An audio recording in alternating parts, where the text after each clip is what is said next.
Kamusta? Mabuti?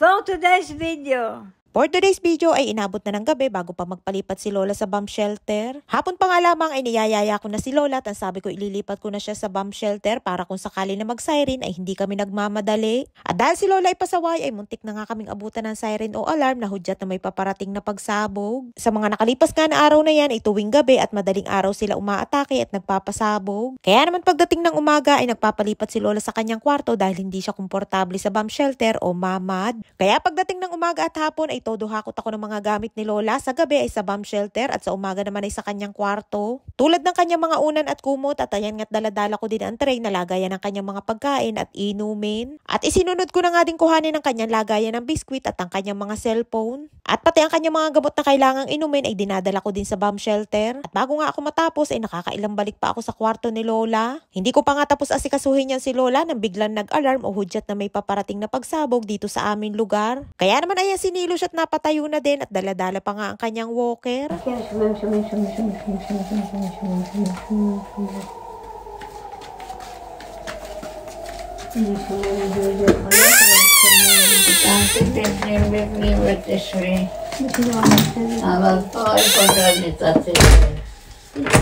At ayan nga eksena namin kapag nag-alarm sama-sama sa loob ng bomb shelter na nagtatago. At ayan nga sinilo siya, takala mo'y nagbabalot ng lumpiang Shanghai gamit ang kanyang wipes. Hindi nga sinili nawawala ng wipes o kaya naman ay tissue sa kanyang kamay at lagi yang may hawak. At kapag nga tissue ang hawak ni Nili ay kahit gula-gulanit na ay ayaw pang bitawan. Kaya naman pati ang carpet ay laging namumuti dahil sa mga patak ng tissue na gula-gulanit na. At ayan nga takala mo'y nag-i-skincare at todo pahit pa sa kanyang mukha. At kahit nga nagsasabugan na sa labas ay panay pa din ang marites at todo kwento sa akin. Buti na nga lamang at meron kaming sariling bomb shelter dito sa bahay at hindi na namin kailangan lumabas para magtago sa pinakaligtas na lugar.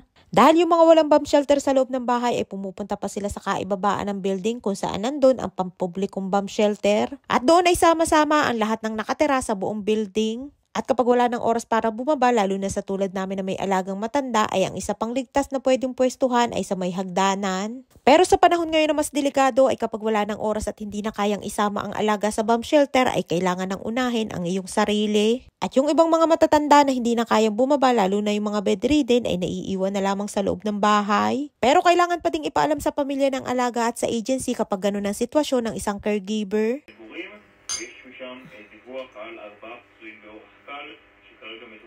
Ay nga't nakikinig ng balita si Lola sa radyo at pinapakinggan kung may pumatak na bomba at kung saan lugar. Araw-araw nga ay may pumapatak na bomba kaya naman mas lalong nakakatakot. Ay nga't pagkatapos ng sabugan ay nakalabas na din kami ng bomb shelter at pinakain ko na din si Lola at Nili. Pero bago kami lumabas ay kailangan muna namin maghintay ng 15 to 20 minutes para masigurado na wala na mga pagsabog at ligtas na talagang lumabas. Ganun nga ang buhay namin araw-araw simula nang muling sumiklab ang kaguluhan dito sa Israel. At pagkatapos nga kumain ni Nilo siya, sabi ko'y matulog na habang tahimik pa dahil pagdating ng madaling araw ay mayroon ulit mga pagsabog. Kaya naman ayan at nakapwesto na si Nilo siya, ready na maging sleeping beauty. Ay siya hanggang dito lamang ating kwento for today's video at maraming po salamat sa inyong mga panalangin. At mag-iingat po tayong lahat lalo na sa mga katulad ko na OFW. At salamat po sa inyong suporta at laging panonood and please subscribe to my YouTube channel. Please follow and share. Salamat!